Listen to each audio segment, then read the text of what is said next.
بسم الله الرحمن الرحيم. يا أيها المزمل قم الليل إلا قليلا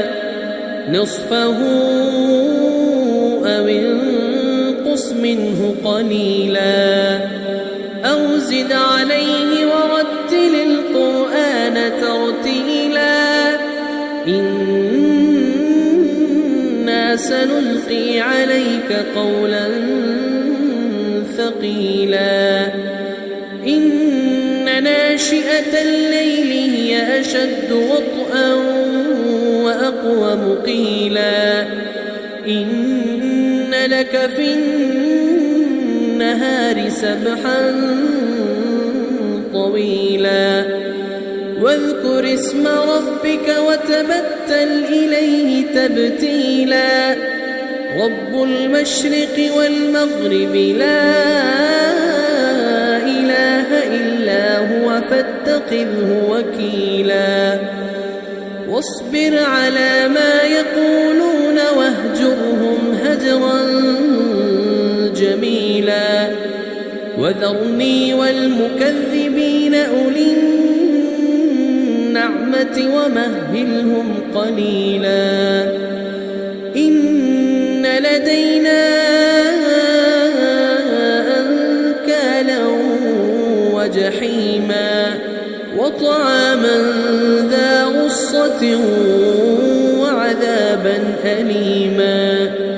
يوم ترجف الأرض والجبال وكانت الجبال كثيبا مهيلا إنا أرسلنا إليكم رسولا شاهدا عليكم كما أرسلنا إلى فرعون رسولا فعصى فرعون الرسول فأخذناه أخذا وبيلا فكيف تتقون إن كفرتم يوما يجعل الولدان شيبا السماء منفطر به كان وعده مفعولا إن هذه تذكرة فمن شاء اتخذ إلى ربه سبيلا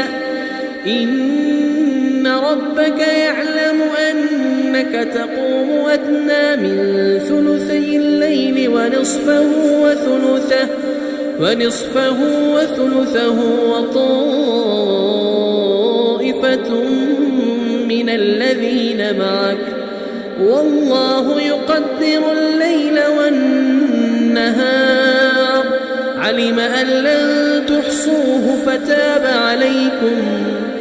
علم أن لن تحصوه فتاب عليكم فاقرؤوا ما تيسر من القرآن علم أن سيكون منكم مرضى وآخرون يضربون في الأرض يبتغون من فضل الله وآخرون يقاتلون في سبيل الله فاقرؤوا ما تيسر منه وأقيموا الصلاة وآتوا الزكاة وأقرضوا الله قرضا حسنا وما تقدموا لأنفسكم من خير تجدوه عند الله هو خيرا وأعظم أجرا